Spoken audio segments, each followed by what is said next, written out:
Hi, it's me Mary and welcome back again to my channel. So, sa naka-familiar na ako sa Dipolog Terminal for today's video. And I'm with my cousin. So, namin diri karoon sa Tabuan, Dipolog City Terminal. Dili dyan na mo na-prove among self nga grabe.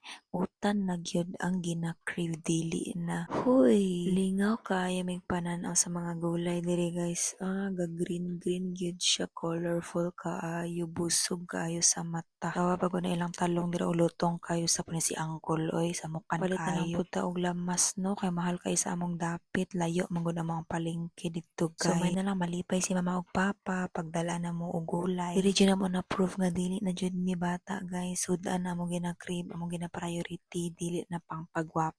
Syempre di na ta ni kalimtan ning talong guys kay mo ni pinakapaborito natong gulay sa tanang tibuok kalibutan. Baligdaghanon gyud nato nano aron di malang alang. So mamili gyud og taas tambok og lutong. Hoy, ano ning talong kay paborito gyud kay nako ni since then kanang sugbaon siya tas butangan og suka. Uy, kalami ba. Tas man to ipatimbang dayon nato kay aron ma-solve ang kwarta og pilay budget. Kaluspad lang mga naghuway o kapoy na gyud kay na guys hapon. Hapon naman gud na ano ning kaulanon pag yun dali-dali pa jud mi ana mo nang ang kamera wa na jud nagkadimaw. Namalit na og ikubag sa kilid-kilid na kay kalata sa mong gipamalit wa na nagkadimaw ang kamera no. Bahalag magkabilat-bilat basta kay magka-video lang tabang. So lipay na kay mga person dira kay mga tama dayon mi og rural. Yeah, mo din na mo mga napalit o ubay-ubay pod. So mo ta guys, dili na ako magdugay. Ako mo na ni nanakay na mi og rural.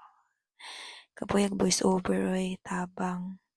Alas 3 sa kadlaw taga voice over kay perting ulan na karon panihon. So di na to dugayan ang video kay murag matulog na guro pod dano, mura ni imong napalit. Bye. Ayo-ayo din ha.